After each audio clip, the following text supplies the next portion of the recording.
Maraming salamat po. Thank you po. Maraming salamat sa ating Department Secretary, Department of Foreign Affairs, Secretary Tess Lazaro sa kanyang pagpakilala. Papakilala ko na rin po yung ating mga kasamahan dito na ibang mga opisyal na kasama namin dito sa pagbisita namin sa Abu Dhabi. At nandiyan po ang namumuno ng Departamento ng Pamahalaan na Cabinet Secretary na ang trabaho niya ay lahat ay para sa inyong mga overseas workers. Ang ating Secretary ng Migrant Workers, Secretary Hans Kakdak. Tapos po, siguro nakita niyo man po itong pinadisplay namin. Ito po yung ating app na ginagawa para yung ating mga kababayan sa Pilipinas at kayo po na nandito sa abroad ay hindi na kailangan pumupunta sa mga opisina. Lahat po ng pangangailangan ninyo sa ating pamahalaan ay kaya nyo nang gawin dito sa ating eGov app na eGov app na kinakalat po natin. Pag binuksan po ninyo yan, pwede na po kayong pumunta sa lahat ng kahit na anong departamento sa kabinete, lahat ng departamento sa pamahalaan upang gawin kung ano pa ang kanyang pangangailangan. Hindi nyo na po kailangan pumunta sa opisina, hindi nyo na po kailangan pumunta ng Maynila para lakarin ang mga papeles ninyo. Yan po ay ginawa ng ating Department of Information and Communication Technology. Nandito po, Secretary Henry Aguda ng DICT. Andito rin po ang isa pang opisyal na ang kanyang trabaho po ay para ulit sa ating mga minamahal na kababayan na OFW. Andito rin po ang Overseas Welfare Administration Administrator, PY Kaunan.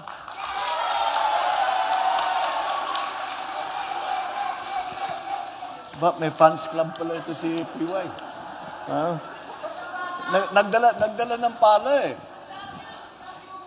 At siyempre, kilala niyo naman po ang ating Philippine Ambassador.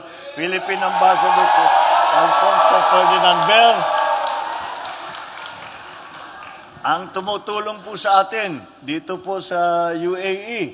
At malaki pong tulong na ginagawa niya dahil po tinatrabaho niya ang pagsasama-sama ng UAE at saka ng Pilipinas. Siya po ang Special Envoy of the President to the UAE for Trade and Investment, Maria Ana Katrina Yu Pimentel. Siya po ang asawa ni Senator Coco Pimentel, kaya tumutulong po sa atin. Special Envoy din ng Pangulo to the UAE for Culture and Arts naman, ang Special Envoy natin, Special Envoy Karen Santos. At idiwan ko na sa huli siguro yung pinakamahalaga sa lahat. Ang ating First Lady po, First Lady Lisa Araneta Marcos. Ang aking mga kasamahan sa gobyerno, mga minamahal kong kababayan, ladies and gentlemen, magandang gabi po sa inyo lahat. Lagi po, kapag ako'y bumabiyahe at nagkakaroon po tayo ng counting pagsasama dito sa ating tinatawag na visit to the Filipino community, ay nagagalak po kami lahat na makita ko kayong lahat. Dahil po, nagbibigay ng karangalan sa ating bansa, kayo po ang nagbibigay ng karangalan sa ating bansa pamamagitan ng inyong kontribusyon sa United Arab Emirates, sa magandang ehemplo na inyong ipinakita sa inyong trabaho, sa inyong mga kapwa Pilipino, sa pamahalaan ng UAE, sa iba't ibang mga lahi na nanirirahan dito, at sa kontribusyon ng inyong ibinigay sa ekonomiya sa ating minamahal na Pilipinas. Alam nyo po, nandito po ako Isang bagay na ating ginawa dito ay pag-witness nung yung nabanggit po ng ating ambassador, yung pag-witness sa pagpirma, yung tinatawag po na SEPA. Ano yung SEPA? Comprehensive Economic Agreement ang kahulugan ng SEPA. Bakit po? Bakit po natuloy po ito? Ang UAE po ay laging sinasabi, wala po kaming narinig kahit isang masamang salita o reklamo sa ating sa inyo, sa ating mga kababayan dito. Kaya't naman mahal na mahal ang mga Pilipino, mahal na mahal kayo ng inyong mga employer, lahat ng inyong mga kaibigan, naging kaibigan dito sa UAE. Dahil doon, siyempre, nagmamagandang loob po, gusto tayong tulungan, gusto makipag-partner sa atin ang UAE. Dahil mahal na mahal kayong mga Pilipino na nagtatrabaho dito, na nagtatanaw po sila ng utang na loob. Ang kanilang sinasabi, kung hindi sa mga Pilipino na tumulong sa amin dito sa UAE, ay hindi po naging mayaman ang UAE kagaya ng ganito. Kaya't malaki ang pasasalamat ng UAE sa mga Pilipino. At kagaya ng aking sinasabi, kagaya ng dati, kayo ang nagdadala ng dangal sa Pilipinas. Kaya you are the source of pride and honor of our country. Kaya sa pagbisita natin dito, ay siguraduhin na kayong lahat ay nasa mabuting kalagayan dito sa UAE na inyo pang tinutulong ng pangalawang tahanan sa labas ng ating bansa. Today, the United Arab Emirates is home to one of the largest Filipino communities in the Middle East. Magwa 1 million, nag-1 million na yata ang Pilipino rito sa UAE. Nagsimula po sa Dubai, hanggang dito na sa Abu Dhabi, at nakakalat na po sa buong United Arab Emirates. At mula sa umpisa pa lang, mula noong 1971, ang mga Pilipino ay nandito na at tumutulong sa pagpaganda ng ekonomiya at ng bansa ng UAE. Kaya bilang pasasalamat, bilang pagtatanaw ng utang na loob ng UAE sa mga Pilipino, sa inyo, ay sinabi nila, ba't di tayo magkaroon ng agreement? Ito nga naging SEPA. At yan ang it is a comprehensive Economic Partnership Agreement. Yan pong ibig sabihin ng SEPA. At dahil dyan, marami po tayong pag-uugnay sa UAE, sa trade, sa exchanges, sa people-to-people na pagkikilala. Yan po ay naging bunga nga ng inyong napakagandang trabaho dito at ang pagtaas ninyo ng reputasyon ng mga Pilipino dito sa UAE. Kasama na rin po lahat po ng mga OFW, hindi lamang dito sa Middle East, kung hindi sa buong mundo. Alam niyo po, lagi kong nakakausap ang mga leader po, mga presidente, mga hari, mga prime minister, at hindi pa ako nakakapag-hello. Sasabihin nila kagad sa akin, alam mo, kami, yung mga Pilipino na nandun sa amin, kung nasan man, ay sinasabi nila, ang mga Pilipino sila ang pinakagusto namin na pumupunta rito sa aming bansa. Sila ang pinakagusto namin dahil sila ay napakasipag, napakabait, at tumutulong. Kahit wala sa trabaho, tumutulong pa rin. Sabi ko, ganyan naman talaga dito ganyan talaga mga Pilipino. At hari at reyna ng overtime, ang Pilipino, yan ang reputasyon natin dahil napakasipag.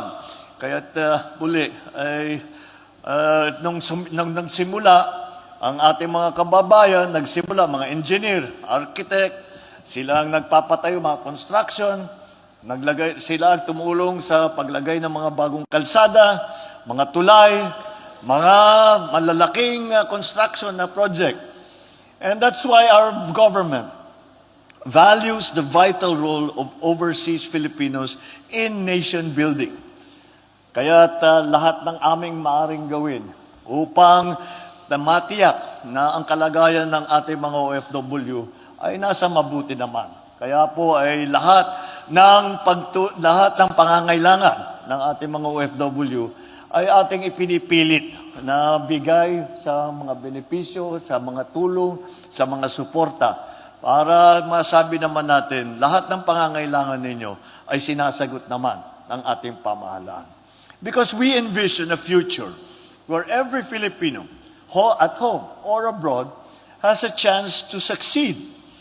Because once we deepen our trade and investment partnership with, for example, the UAE, we are laying the groundwork for employment opportunities in more varied sectors and wider market access for Filipino businesses. Every achievement that you earn, whether through your profession or entrepreneurial ventures, makes us stronger, not only for yourselves, but also for the collective progress of the Philippines. So to sustain this momentum, let us prioritize lifelong learning and skills development. Yan po ang susi ngayon. Dahil marami pong dumarating na mga bagong teknolohiya, ay hindi po, kailangan tayo matuto. Kailangan patuloy ang pag-aaral natin para lahat ng kahit na anong bagong dumadating na bagong trabaho ay tayo ay handa. So in this pursuit, let the enduring bayanihan spirit of our Filipino community shine. Filipinos supporting one another, growing together, lifting each other towards a much brighter tomorrow. Sa aking pagbisita ngayon dito sa UAE, ngayon ay napalakas na namin ang pagsamahan at pagtutulungan ng ating bansa sa UAE. Kaya napakalaking bagay po na itong ating nagawa habang nandito kami ay marami po ang marami pong mga opportunity na darating hindi lamang para sa ating mga kababayan dito sa UAE, hindi lamang para sa mga iba't ibang OFW sa buong mundo, kundi pati na sa ating minamahal na Pilipinas. Kaya po ay napakahalaga ang ating nagawa. At ito'y ang pundasyon po nito ay nanggaling po sa inyo. Kaya marami po tayong kasunduan na pinirmahan sa pagitan ng ating mga bansa. Meron na po tayong free trade agreement. Ano ibig sabihin ng free trade agreement? Ibig sabihin ay pagka ng import-export ang UAE at saka ang Pilipinas ay hindi na natin nilalagyan ng buwis, hindi na natin sinacharge. Parang libre ang pag-exchange. Hindi lamang sa Pilipinas, kung hindi pati na rin sa UAE. At yun na nga, yung pinaka-importante, yung SEPA na pinirmahan natin. Meron din po tayong MOU, Memorandum of Understanding, sa Defense Cooperation. At itong mga kasunduan na ito ay may layuning lalo pang paigtingin ang pakikipagsamahan ng UAE at palakasin ang ugnayan sa aspetong pangseguridad. Mga mahalagang sangkap para sa isang progresibong bansa. Mga kababayan, nais ko pong iparating sa inyong na ang inyong gobyerno ay patuloy na nagsisikap na pagpabutihin ang kalagayan ng ating bansa. Isa-isa nating tinitignan at inaaral ang mga issue na dapat mabigyan ng agarang aksyon at solusyon. Ating hinihimay ang mga suliranin na nagpapahina sa ating bansa at pinag-iisipan, pinag-aaralan at pinagpaplanuhan ng mabuti para mabigyan ng karampatang interbensyon at solusyon. Makakaasa po kayo na patuloy natin patatatagin ang mga programang naglalayong magsulong ng kaunlaran para sa lahat upang ating makamtan ang inaasam nating kasaganahan sa ilalim ng isang bagong Pilipinas.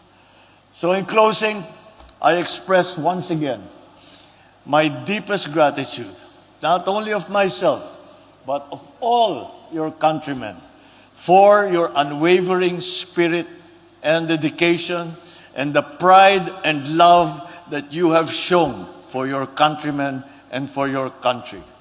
Your achievements bring honor to the nation, a nation that is truly and genuinely proud and grateful to all of you. I also thank, of course, the United Arab Emirates for being a benevolent sponsor to all of you.